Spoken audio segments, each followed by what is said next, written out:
What's up guys, and welcome back once again to Chris Aquariums. Today I'm going to show you my clownfish tank, and I'm going to tell you what's been going on, how they've been doing, update from the last video. And while I'm here, I'll just take you through the rest of my tanks, my tropical tank and my pond, and let you know what's been going on and some updates. This is the pond, which has been doing absolutely great. You can see the goldfish here, massive as always. Looking more and more like golf balls every day. The plants have really taken off in here. You can actually see in the sunlight there a golden apple snail that I have, and the new fish addition to the pond. This Amazon sword is massive, and I think it is about to flower actually. I think that's what that is over there. Yeah, and just for some decoration, we've got some driftwood here with some moss coming off it, and I've also added a piece of bamboo, which is suction cup to the side with the roots growing in. And obviously all the plants here are just here to help with the nitrates and the nitrites, to remove them from the system, and any nutrients, excess nutrients that's in the water, which we also have the gravel in here to help with the beneficial bacteria, and the large sponge filter in the back. But guys, this pond is awesome. There's also a nearite snail in here somewhere, but I hardly get a chance to see him because he's pretty dark and hard to see in the pond. See this golden apple snail all the time that has grown massive.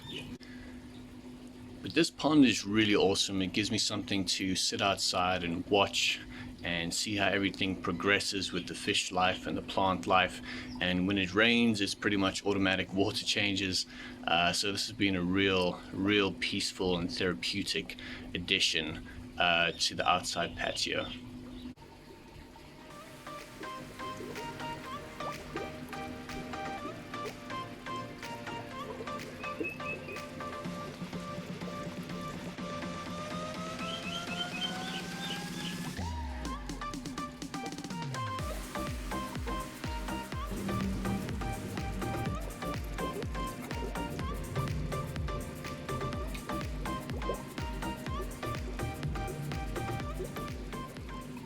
Then let's move on to the 100-liter tropical angelfish tank.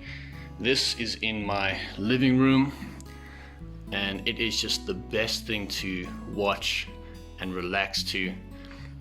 As you know, we got two big breeding angelfish who have laid eggs multiple times. A few of the times they've hatched.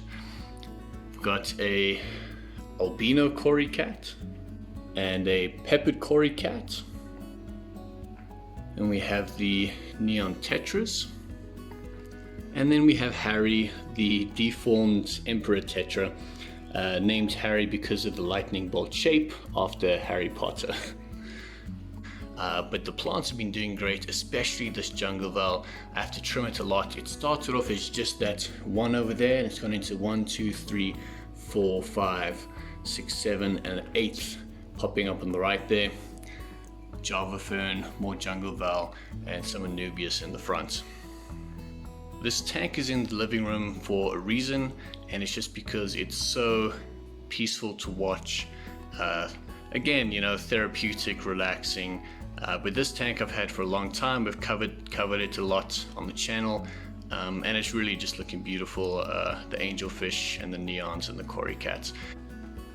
And between the plants and the cory cats and the snails, we've got trumpet snails and assassin snails. I'm telling you, it's a phenomenon. But every time I do a water change, all of the snails come out, specifically the assassin snails. I don't know why, but every time there's a water change, the assassin snails are all over the tank. It's just a really well run, really well maintained self-operating system. And what about the clownfish? How are they doing? And more specifically, how is this guy doing with the little cauliflower looking growth that he has there? It's always difficult to film these guys to get focused because they're so up and down and all over the place. So I'm in a number of different fish groups, online and WhatsApp groups and all these things, and I've been asking around a lot and doing a lot of research, and I've eventually found out what it is that this little guy has. and it's called lymphocystitis, if I said that correctly. But basically what it is it's a viral infection, and it says that it can occur when a fish is stressed out after moving environments, which makes complete sense because obviously, as you know, these guys are about 2 weeks in the new tank, so for them to stress out over a change of environments is exactly what could cause this kind of thing. So because it's viral, the treatment essentially is time, and it has to take care of itself. But what the Paragard will do is it'll help treat the symptoms, and also it'll prevent it from moving around to any other inhabitants. So it'll control it, and then over time this should disappear and the clownfish should be perfectly fine, which is great to hear. So I just need to make sure that they are in a best environment they can be, stress-free, fed well, so that he can be on the mend.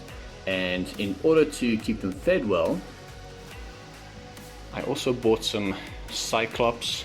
Apparently they're a small invertebrate from the ocean, which is very good for nutrition. So this little guy should be perfectly fine. We're just gonna keep Paragard in the system. We're gonna let him eat well and keep the water conditions good, and over time it should take care of itself. So that's great to hear. These guys should be perfectly fine.